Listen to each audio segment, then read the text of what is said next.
Hi, my name's Al Davison, aka the Astral Gypsy.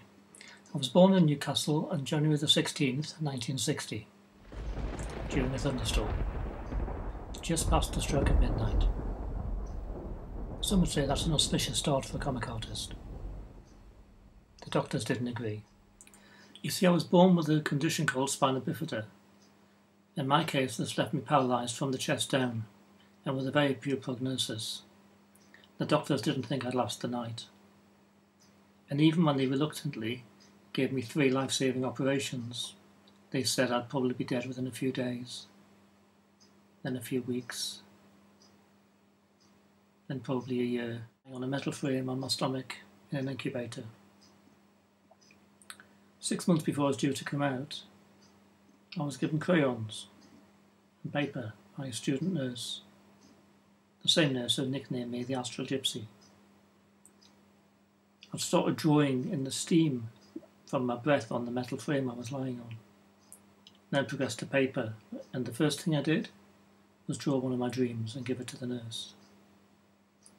When I came out the unit aged 2, I went into a main ward and started talking immediately. No baby talk, mind you. Talked like a grown-up straight away. In fact, when my father visited me for the first time in the main ward and pointed out the dicky bird in the cage at the bottom of the hall, my very first words were, "That's not a dicky bird, it's a budgerigar." I was precocious as well. Then, when I was 4, interesting things started to happen. I made my first not very successful attempts at walking, managed to stand up and hurl myself across the room. I was still drawing, mostly comics and my dreams. Playing with my sister, having fun like most kids. But the doctors were still telling my parents, "Don't plan a future, you won't last long." 4.5, I realised my dad had taken their prognosis seriously, as at that point I'd survived 5 murder attempts by him. The day after the last murder attempt, I walked for the first time. I was trying to impress a little girl at the physiotherapist's and took 6 steps in my Batman costume. By the time I was 7, the paralysis, which initially had been from the chest down, was now restricted to my lower legs, below the knee. I was walking, playing, falling out of trees just like everyone else, drawing more and more comics. In fact, a school project at the time, I did a graphic novel, as we call them now, adaptation of the Iliad. Now at 17, I'm just embarking on a professional comics career.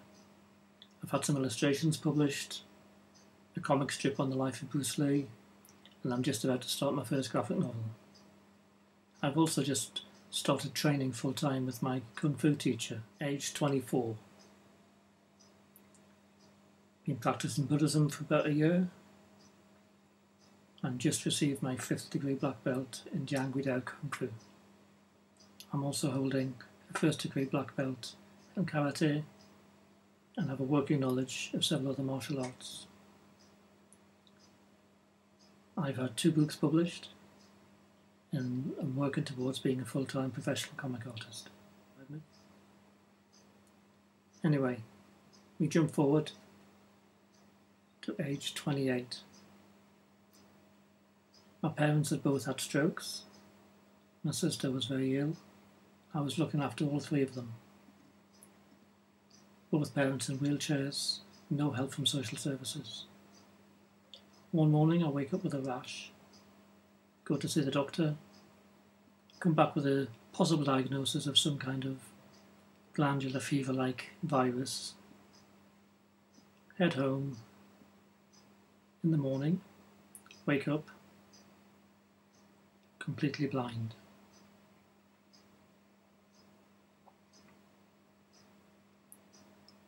Paralysed from the waist down. Can't see anything. I'm in a 3rd floor flat.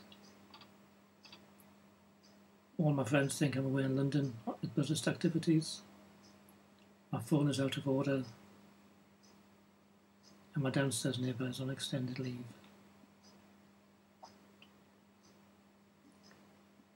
Then I discover the only food I've got is a bowl of rice I'd prepared in the bottom of the fridge. I couldn't stand up to reach taps or the cupboards. I had to defrost the fridge and drink the water at the bottom in order to keep hydrated.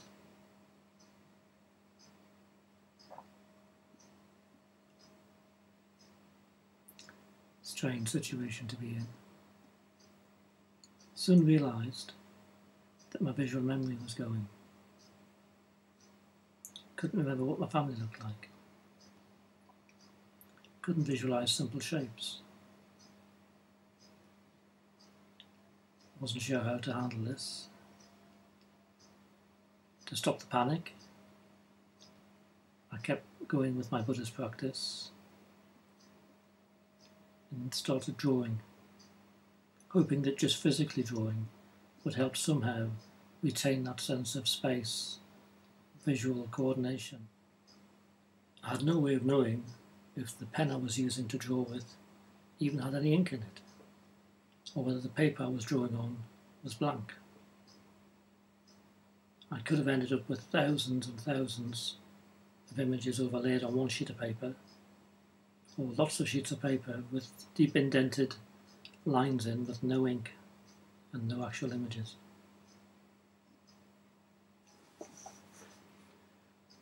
But I kept doing my practice, kept drawing, and believing that somehow I'd be able to get out of this situation.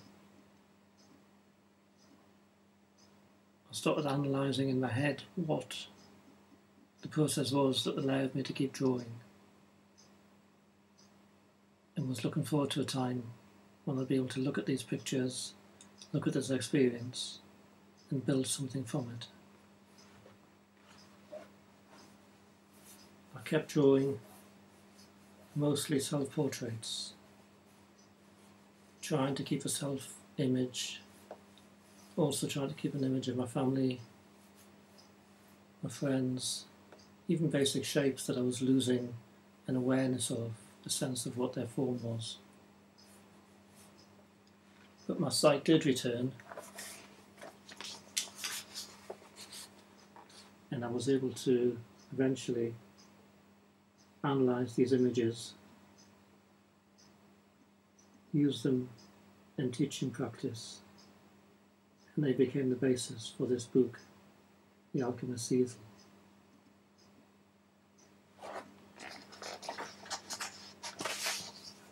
I'm going to leave you with some images from that book, a dream sequence that inspired the actual title of the book itself, The Alchemist's Easel. Thank you.